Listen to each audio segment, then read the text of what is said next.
Hi everyone, so nice to see you again and be back. I just came from the gym. I am so grateful that you're here with me today. Out of all the places you can be, out of all the people to see, I am so grateful that you are joined with me here today. So let's get straight into the topic. Alright, so I never thought I'd have to make a video about this, but it turns out I do need to make a video about it because I think there's more women out there than I know who are dating broke older men. Wow. If your significant other is significantly older than you and you are in your prime, women are always in their prime, but you are truly in your prime and you're dating someone older than you, 2, 3 times older than you, and they're broke, are you ugly? Are you mentally ill? Is there something wrong with you? Is there something physically wrong with you? Because otherwise, I don't understand. Oh, wait, no. Yeah, wow.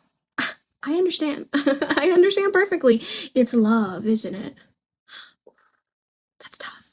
That's tough because, when we're in love, we wear these rose colored glasses and they're drowned in emotion. We like to just be whipped away, swiped away, and then we end up staying with someone who's not only holding us back from something better, but also giving us post traumatic stress disorder, many other variations of trauma.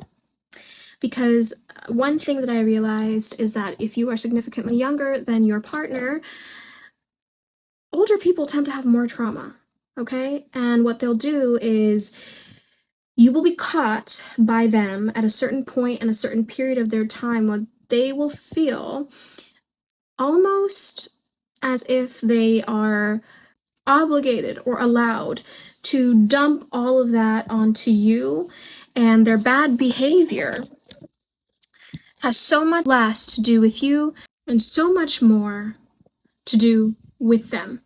Dating a guy for his potential is something that's really cute and sweet if you're going to date a guy in their 20s. Maybe early 30s, okay? Maybe early 30s. By the time they're like late 30s, 40s, I would say it's kind of run and done. I'm not saying you can't be successful, right? At that age, you can be successful at any age, but realistically, if a man hasn't made it by 47, if they haven't made it by 48, if they haven't even made it in their early 40s,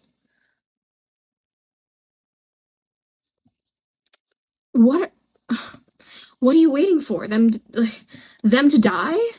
Well, that's the thing. When you date a broke guy, there's really no justification of them dying early because you don't get anything, right? If they're super wealthy, uber wealthy, at least, if they die, you know that you get some part of it if you guys are married or something. But if they're broke, I mean, you're just waiting for them to die at that point, because if he hasn't done anything by now, like, what? What are you waiting for? What are you doing? I know you're not that ugly. I know you're not that insecure. And another thing is, one huge aspect that I want to mention is if you're with somebody older than you and they're broke and they can't provide you with anything and they can't give you anything, and on top of that they have trauma,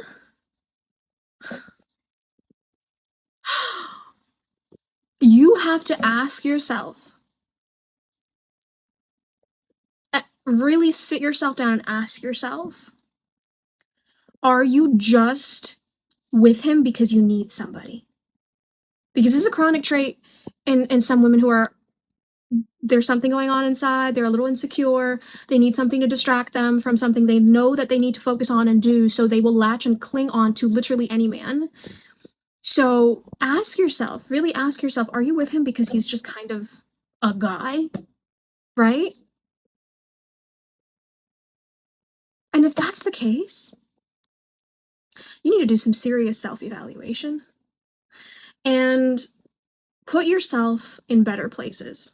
Because wherever you met this guy, you met him at the wrong time and you met him at the wrong place. And if you did meet him at an event where there are a little men of means and a little wealthier men hanging around, and you talk to the wrong one, you need to put yourself in places where the rich and educated lie. Okay? Put yourself in situations where, first of all, if you want to do this whole like putting yourself out there thing, meeting new people and meeting good people, definitely do it later in the day. Because a lot of men of means and affluent people, they will actually shut down by the end of the night and come back home. So it's good to do everything you want to do and freestyle, meet people in the daytime. Also, if he's feeding you scraps, and you know what scraps look like, okay? Scraps means, oh, $20 here and there. Oh, a quick little dinner, maybe a tank of gas, and maybe, just maybe like a shopping trip once in like 3-4 months. Come here. That's called the bare. It's called the bare minimum. That is something that, if, like, a literal like girlfriend could do for you. It's not that hard to do that. If you had a part-time job, you would get paid more than that. So leave the scraps because you don't need money from a broke man. I just want to clarify and say that one more time. You don't need to take money from broke men, because here's what broke men will do. Broke men will punish you for taking that money.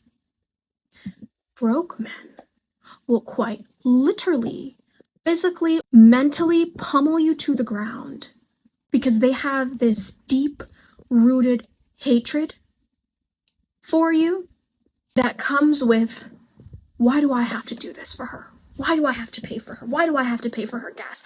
Why do I have to do this? Why do I have to help her? Why do I have to do this? Why do I have to that? That's just added on stress for them because they only want you for one thing.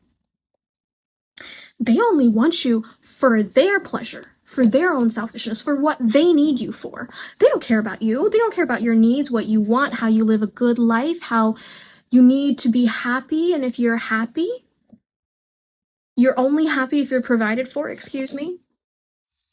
They don't understand that. They don't get that. They don't want to get that. They don't have the means to get that. Snap out of your needy ways and make yourself the person that only provider men would want to approach. Because there's a lot of, I guess, quote unquote, broke men who have a day-to-day job and they live a really good, stable income in life. And I guess technically they could be called broke, but they have a provider mentality. You can differentiate those from the ones that are just regularly broke.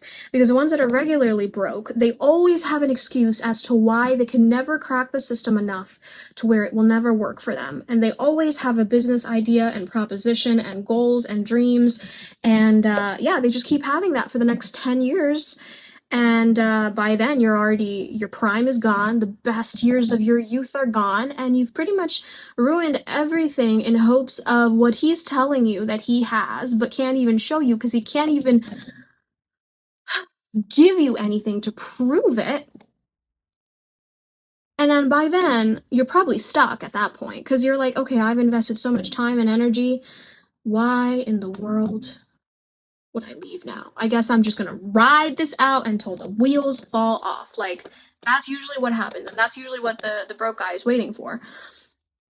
But snap out of your pick-me-show ways. No, seriously, evaluate yourself and just move on to something better. Because there's always something better than a broke man, let me tell you. A broke man is abusive, okay? In more ways than one. And if you're young, God, like, what is wrong with you? You have the world in your fingertips, in your palms, and you could do whatever you want it to do.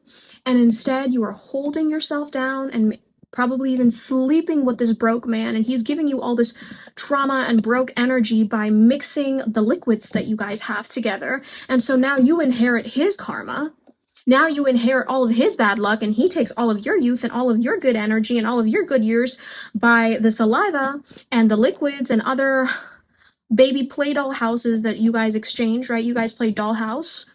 And so now you're gaining negative things from him, and he's only gaining positive things from you. And obviously, he's not going to change. Like, what do you mean?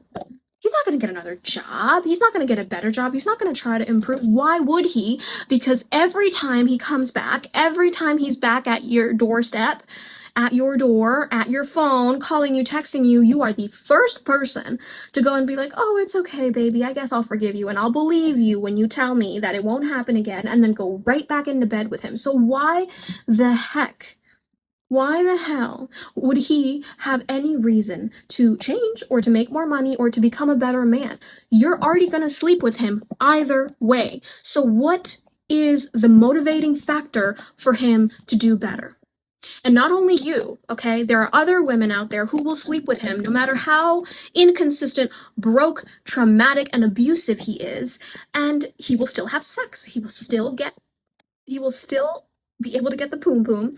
He will still be able to play dollhouse, and he's never going to have to change because women are going to give it to him regardless.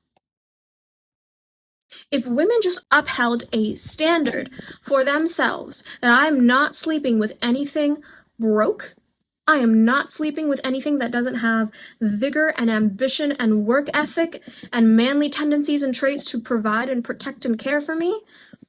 If they said I hold my chastity and I will stay celibate until the day I die, but I am not going to settle until you up your game and do something about it, I don't care what you have to do. And if you don't, I will move on to someone else who can. If they upheld that standard and push that outward, there would be a lot more men in this world who would reach their true potential.